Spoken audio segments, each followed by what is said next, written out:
তালেবান হেফাজত থেকে মুক্ত হলেন ব্রিটিশ দম্পতি। 3টি রাশিয়ার যুদ্ধবিমান আকাশ সীমা লঙ্ঘন করেছে বলে অভিযোগ এস্তোনিয়ার।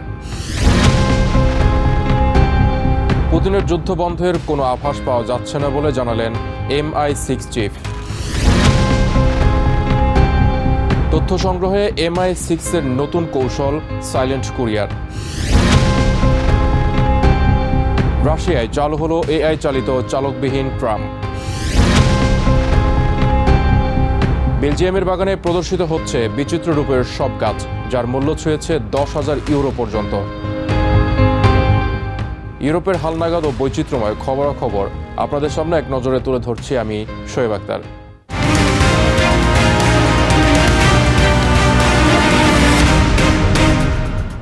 আফগানিস্তানে 8 মাস তালেবান হেফাজতে থাকার পর ব্রিটেনের এক দম্পতি বারবি ও পিটার রেনল্ডসকে মুক্ত করা হয়েছে।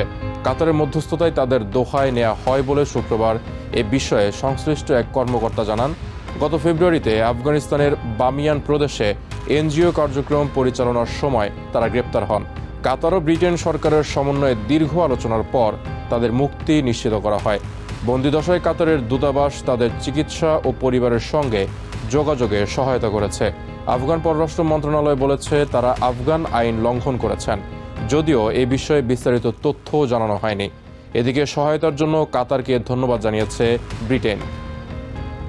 3টি রাশিয়ান সামরিক বিমান নেটো সদস্য এস্তোনিয়ার আকাশসীমা লঙ্ঘন করেছে বলে জানিয়েছে দেশটির সরকার। নেটো জোটের পূর্ব দিকে ক্রমবর্ধমান উত্তেজনাকার পরিবেশের মধ্যে শুক্রবার এই অভিযোগ করে এস্তোনিয়া।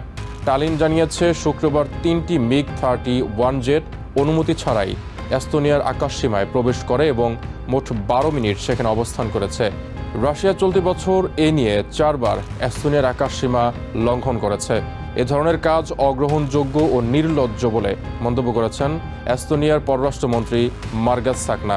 তিনি জানান, এ বিষয়ে দেশের শীর্ষ রাশিয়ান কূটনীতিকের কাছে প্রতিবাদ জানানো হয়েছে।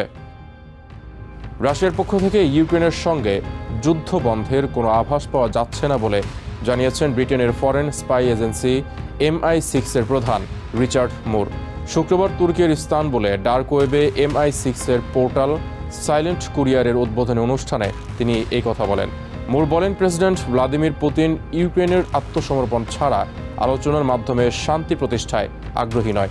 সংস্থার বিদায়ী চিফ আরও বলেন, এই যুদ্ধে পুতিন ইউক্রেনীয়দের অবমূল্যায়ন করেছেন এবং গোটা বিশ্বকে আলোচনার আশ্বাসে বেঁধে রেখেছেন। However, I have seen absolutely no evidence that President Putin has any interest in a negotiated peace short of Ukrainian capitulation. He is stringing us along. গুপ্তচর ও গোপন তথ্য সংগ্রহ করতে এবার এক নতুন কৌশল হাতে নিয়েছে ব্রিটিশ গোয়েন্দা সংস্থা MI6। তারা ডার্ক ওয়েবে একটি বিশেষ পোর্টাল চালু করতে যাচ্ছে, যার মাধ্যমে রাশিয়া ও বিশ্বের যে কোনো প্রান্ত থেকে যে কেউ তাদের সঙ্গে যোগাযোগ করতে পারবে। শুক্রবার সাইলেন্ট কুরিয়ার নামে এই প্ল্যাটফর্মটি আনুষ্ঠানিকভাবে চালু করা হয়। British foreign, Commonwealth and development office জানিয়েছে, এর প্রধান উদ্দেশ্য হল ডার্ক ওয়েবের পরিচয় গোপন রাখার সুযোগকে কাজে লাগানো। এর মাধ্যমে সাধারণ মানুষ থেকে শুরু করে সম্ভাব্য গুপ্তচর সবাই নিরাপদে MI6 এর কাছে গুরুত্বপূর্ণ তথ্য পাঠাতে পারবে। এই পোর্টালে অবৈধ কার্যকলাপের খবর বা নিজেদের গুপ্তচর হিসেবে কাজ করার আগ্রহের কথা জানানো যাবে। MI6 এর বিদায়ী চিফ রিচার্ড মুর ইস্তানবুলে এই পোর্টালের উদ্বোধন করেন। রাশিয়ার রাজধানী মস্কোতে যাত্রী সেবায় যুক্ত হল দেশের প্রথম চালকবিহীন ট্রাম।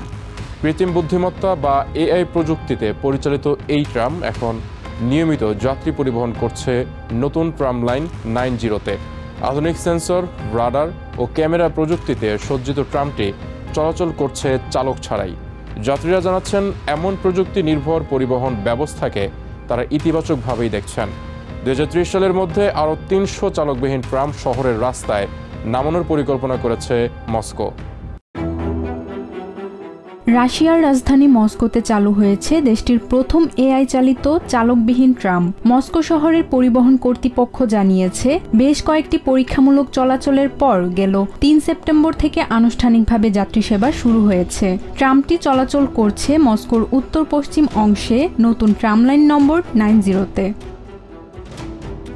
ট্রামটিতে লাগানো হয়েছে উন্নত মানের remote sensing technology, leader, radar এবং আধুনিক ক্যামেরা। মস্কো মেট্রোর এআই ভিত্তিক পরিবহন প্রযুক্তি গবেষণা ও উন্নয়ন কেন্দ্রের প্রধান পাবেল বক্সা জানান, ক্যামেরা ও রাডারের পাশাপাশি লিডার প্রযুক্তি ট্রামের চলাচলের প্রতিটি দিক নিয়ন্ত্রণ করে। লিডার প্রযুক্তি 360 ডিগ্রি দৃষ্টিসীমা তৈরি করে, যা 200 মিটার দূর পর্যন্ত বস্তু শনাক্ত করতে পারে আর মাত্র 2 সেন্টিমিটার ব্যবধানে তাদের অবস্থান নির্ধারণ করতে পারে। রাডার খারাপ আবহাওয়াতেও কাজ করে এবং আশেপাশের যানবাহনের গতি হিসেব করে, আর ক্যামেরা বুঝে নিতে পারে সামনের বস্তুটি মানুষ, গাড়ি, কুকুর নাকি ট্রাফিক লাইট। সবকিছু ঠিকঠাকভাবে চলছে কিনা সেটি দেখাশোনা করছেন ড্রাইভার সিটে বসে থাকা একজন ব্যক্তি। ট্রামটি কোনো চালক ছাড়াই চলছে, এই বিষয়টিতে অবাক বা ভয় পাচ্ছেন না বেশিরভাগ যাত্রীরা। তারা জানান, বর্তমানে যেখানে সব জায়গাতেই এআই চালিত প্রযুক্তির ছড়াছড়ি, সেখানে চালকবিহীন ট্রামকেও স্বাভাবিকভাবেই দেখছেন তারা। বর্তমানে আমরা এমন যুগে বাস করছি যেখানে সব জায়গাতেই এআই চালিত যন্ত্র আছে, তাই চালকবিহীন পরিবহনের যুগ অবশ্যই আসছে। তবে এটি পুরোপুরি মানুষের বিকল্প হয়ে যাবে এটা বলা যায় না।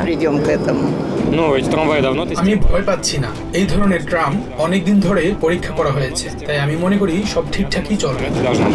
2030 সালের মধ্যে মস্কোতে 300টিরও বেশি ট্রামে চালকবিহীন প্রযুক্তি যুক্ত করার লক্ষ্য রয়েছে বলে জানিয়েছেন মস্কোর মেয়র সের্গেই সোভিয়ানিন। তাসনুভা পুষ্প, TBN 24 নিউজ ডেস্ক।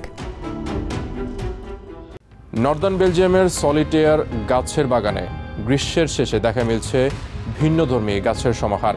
প্রায় 150 হেক্টর জুড়ে ছড়িয়ে থাকা এই বাগানে 500-র বেশি প্রজাতির গাছ রয়েছে, যেখানে গাছগুলোকে শিল্পসম্মতভাবে ছাঁটাই করে রূপ দেওয়া হয়েছে রূপকথার চরিত্রের মতো। গত 1 দশকে গাছগুলোকে রূপান্তর করা হয়েছে বক্র, গোল বা অদ্ভুত সব গঠনে, যা আকর্ষণ করছে স্থপতি, চলচ্চিত্র নির্মাতা ও প্রকৃতিপ্রেমীদের। এই বিশেষ ছাঁটাই কৌশলের ফলে প্রতিটি গাছ হয়ে উঠছে এক একটি জীবন্ত ভাস্কর্য, যার মূল্য ছুঁয়েছে 10,000 ইউরো পর্যন্ত।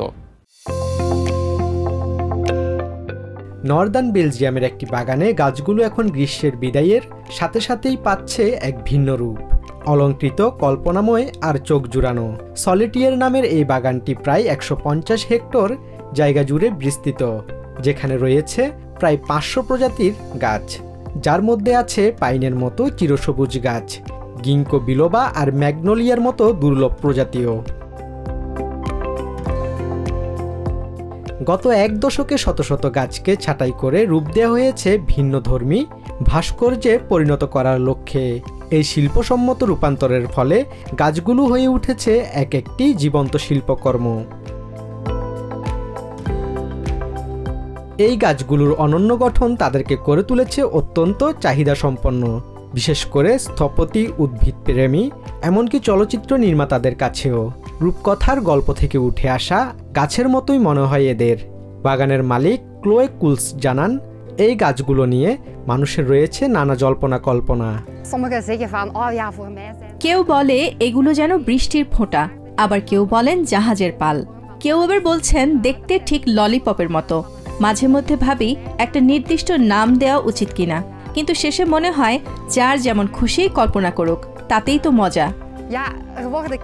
বিশেষ যত্ন, সুনিপুণ ছাঁটাই এবং বছরের পর বছর ধরে লালন পালনের ফলেই এসব গাছের এক একটির বাজার মূল্য দাঁড়িয়েছে 10,000 ইউরো পর্যন্ত। বাগানের এক মালিক গুন্তার ব্রিন্টস বলেন, গাছগুলোর রূপ ধরে রাখতে নিয়মিত ছাঁটাই করতে হয় তাদের। সবচেয়ে কঠিন কাজটা হলো প্রথমবার গাছের একটা নির্দিষ্ট রূপ দেওয়া। একবার সেটা হলে এরপর শুধু ওই রূপটা ধরে রাখা দরকার। নিয়মিত ছাঁটাই করতে হয়, আর তখনই সেটা হয়ে ওঠে এক নিখুঁত সৌন্দর্য। শিল্প আর প্রকৃতির অপূর্ব সমন্বয়ে বেলজিয়ামের এই বাগান যেন কল্পনার এক উদ্যান, যেখানে প্রতিটি গাছ তৈরি করে এক একটি কল্পনার জগৎ। Basudebnath, TBN 24 news desk. এক নজরে ইউরোপের আরও নানা খবর পেতে চোখ রাখুন TBN 24 নিউজ নেটওয়ার্কের ইউটিউব ও ফেসবুক পেজে। নিউ ইয়র্ক থেকে সম্প্রচারিত TBN 24 টেলিভিশন বিশ্বজুড়ে বাঙালির কণ্ঠস্বর।